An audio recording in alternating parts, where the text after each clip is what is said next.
The U.S. taxpayers' investment in smaller banks are increasingly at risk. And a sign that more banks are under great pressure from the recession, 34 financial institutions did not pay their quarterly dividends in August to the Treasury on funds obtained under the Troubled Asset Relief Fund.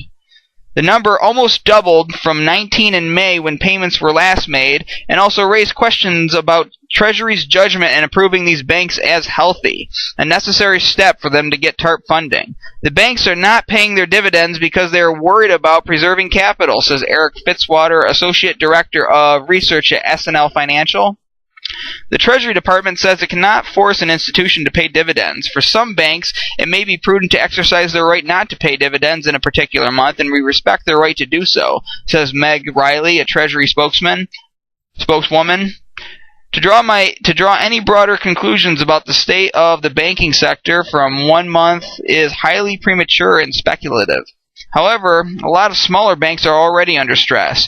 Weighed down by foreclosures and delinquencies, 98 banks have failed so far this year versus 25 for all of last year. Besides insurer American International Group and lender CIT Group, most of the other non-payers are smaller institutions that receive $400 million or less in TARP funds.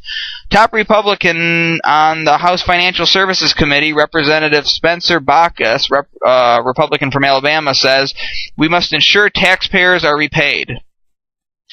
Some say Treasury might have been too hasty in approving some banks for TARP funds.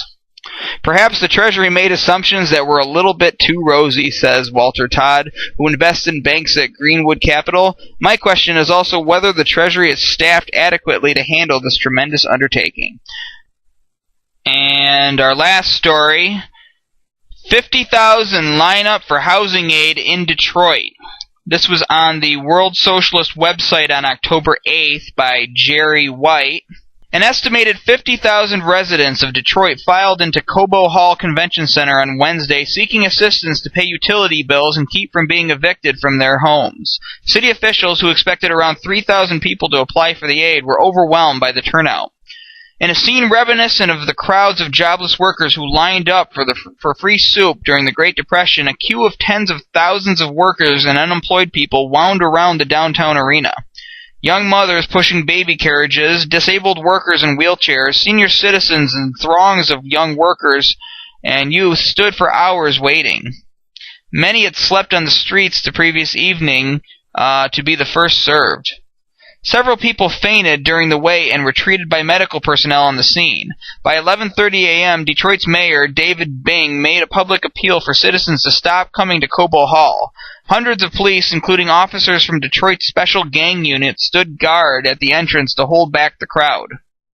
Several people were reportedly injured in the rush to enter the building after the police finally opened the doors around noon. Those in line were funneled through the glass doors and quickly sped toward a table where they were handed applications and told they had to fill them out and deposit them in boxes before a 2 p.m. deadline. Wednesday was the last day for residents to apply for the city's homeless prevention and rapid rehousing program. The program, funded by a $15.2 million grant from the Obama administration stimulus program, will provide assistance to only about 3,400 people, according to Constance Bell, a spokesperson for the program. In addition to the 50,000 applications given out Wednesday, an additional 30,000 were distributed previously, Bell said. This means that only about 1 out of 23 people who applied will see any money.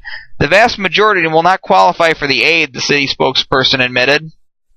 The HPRP program only provides temporary assistance to pay utility bills for those who are already homeless or facing pending evictions or foreclosures.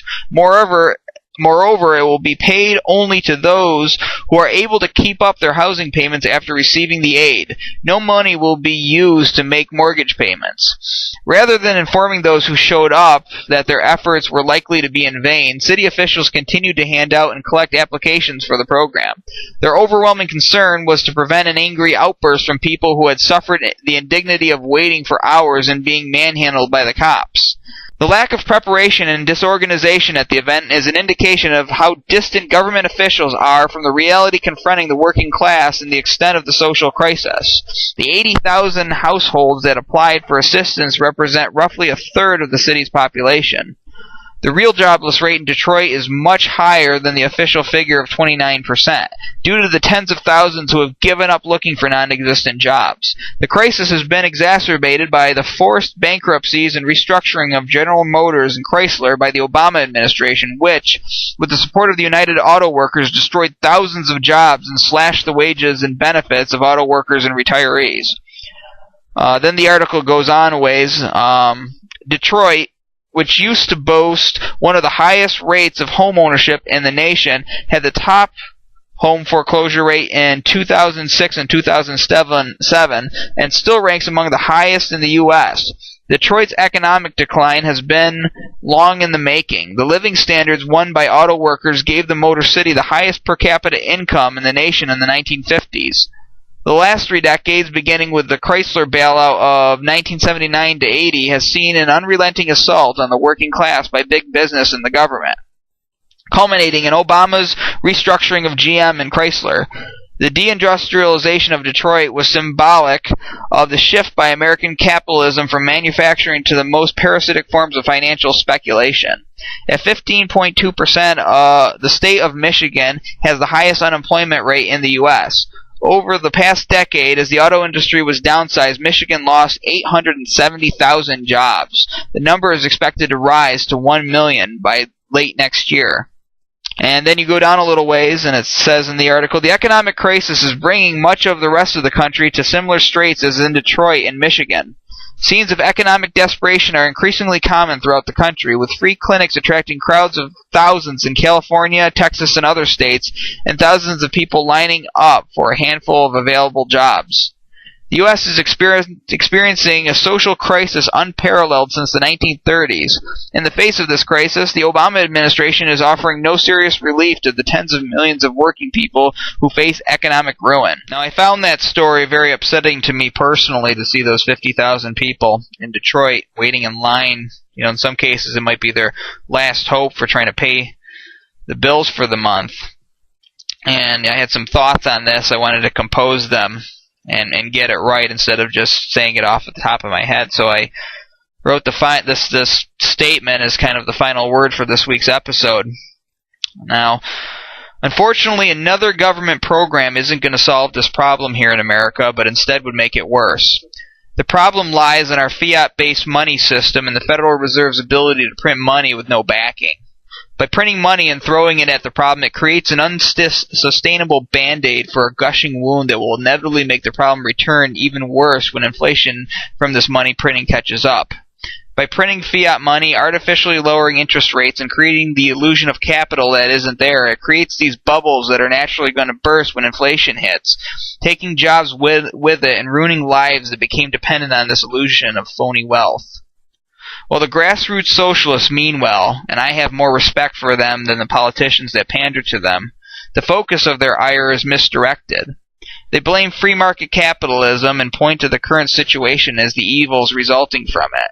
But the truth is that it's lack of free market capitalism that led to this problem. What they should blame is corporatism and the Federal Reserve running the printing press, the lender of last resort becoming the lender of first resort, with the assurance to the big businesses that are too big to fail that they will be bailed out, allowing them to speculate and dismiss sound business practices in the pursuit of personal gain by a few at the top, all at the expense of those at the bottom who pay in inflation, otherwise called the secret tax on everything. The problem isn't the free market, but the absence of it.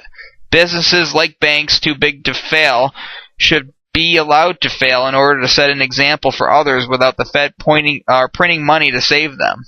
Only then will the hard-working be rewarded and the foolish be punished, as it should be, as the free market would have it. Sound money means a sound economy and stability for all Americans. That's going to conclude another episode of the America 20XY Week in Review. I thank you for watching. Remember, folks, eternal vigilance is always the price of freedom. God bless you. God bless America. Good night.